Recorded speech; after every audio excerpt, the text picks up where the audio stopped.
Bonjour à tous. Voilà, je fais une petite vidéo pour décrire mon entreprise, ce que je fais, comment je le fais, et puis du coup décrire l'impact que mon entreprise pourrait subir si l'abaissement du seuil à 25K venait à être appliqué. Voilà, donc moi je suis une petite entreprise artisanale, en artisanat d'art, parce que je fais de la gravure sur pierre maintenant essentiellement. Euh, du coup, je suis en vente de marchandises, en micro-entreprise, en vente de marchandises, BIC. Donc, mon seuil, jusqu'à maintenant, j'étais assujetti à la TVA à partir de 85 000 euros. Autant vous dire que j'étais en dessous. Moi, j'ai un chiffre d'affaires de entre 40 et 50 000 à peu près dans les meilleures années. Voilà. Donc moi j'ai fait mon calcul, même avec un comptable, hein, pour être sûr du coût.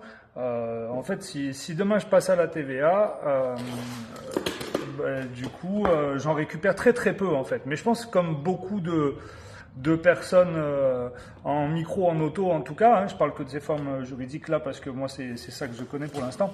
Je récupère très très peu de TVA. En gros, en admettant un chiffre d'affaires de 50 000 euros annuels, on va compter le maximum du maximum que je puisse faire sur une année.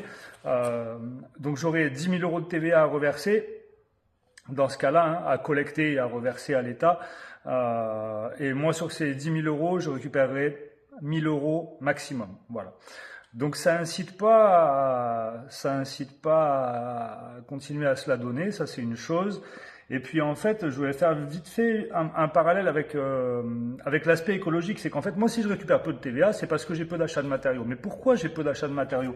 Parce que je fais beaucoup de récupération et la récupération c'est pas du vol, si vous voulez. Enfin, je vole rien à personne et je sors pas plus gagnant de ça. C'est juste que je travaille beaucoup dans des rebuts de carrière, dans des chutes, et du coup que je valorise par tout un travail de découpe, de reponçage. J'ai beaucoup de travail sur mes chutes. Euh, donc en fait, ces mesures-là et pareil, d'autres activités qui vont beaucoup en souffrir, ça va être tous les gens qui sont dans la seconde main, le recyclage, la revalorisation, la restauration.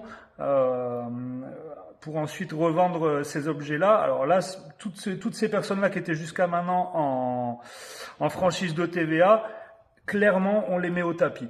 Donc en fait, je voulais faire un petit parallèle avec ça parce que je trouve que dans une époque où on nous parle de ZFE, de normes BBC dans le bâtiment, attention, l'isolation thermique, tout ça, j'ai du mal à voir aussi la pertinence dans ce contexte-là. Je me suis fait des petits papiers pour rien oublier. Enfin, j'oublie toujours quelque chose de toute façon, mais voilà, tout ça pour dire, on a un modèle qui est plutôt résilient quelque part, parce qu'en général, quand on est en franchise de TVA, c'est qu'on a on veille à avoir assez peu de frais de fonctionnement et à rester petit. Mais en fait, où est le mal, quoi?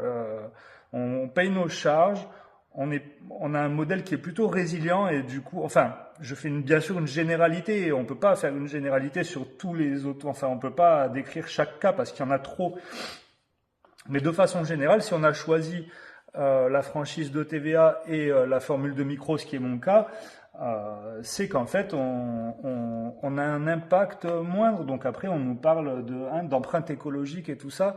Mais laissez-nous rester petits, en fait, pour résumer, et c'est ce que j'aurais envie de dire, c'est je suis petit, j'ai envie de rester petit, laissez-moi rester petit, en fait. Euh, voilà sur quoi je pourrais finir, réfléchissez bien peut-être avant d'appliquer ces mesures. Là, je m'adresse du coup aux décideurs, si nous entendent, réfléchissez bien avant d'appliquer ces mesures qui sont clairement mortifères pour pas mal d'entreprises. Là, je parle d'artisanat d'art, mais bien sûr, il y a beaucoup de services à la personne. Enfin, il y a plein d'activités qui participent au tissu social, qui participent au rayonnement du savoir-faire français, l'excellence française, tout ça.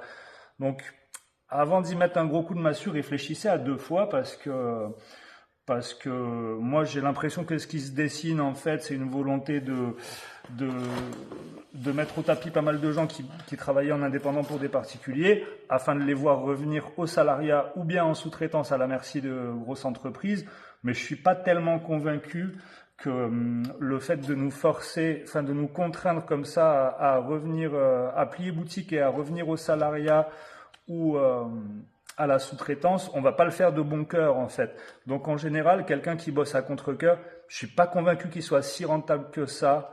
Et puis après, on peut forcément être tenté de rentrer dans des démarches de fraude ou simplement d'arrêter de bosser parce qu'on est écœuré, parce que si ce qu'on nous fait c'est pas défendable sur le plan éthique, si on juge que c'est pas défendable sur le plan éthique, eh ben on peut nous à notre tour adopter des attitudes qui correspondent pas forcément à notre éthique personnelle, parce qu'en fait bah, c'est mordre la main qui nous a enfin c'est qui nous a mordu quoi. Donc ne rentrons pas là-dedans parce qu'on serait dans un perdant-perdant. Moi je fais pas de menace bien entendu, mais c'est une projection que je fais.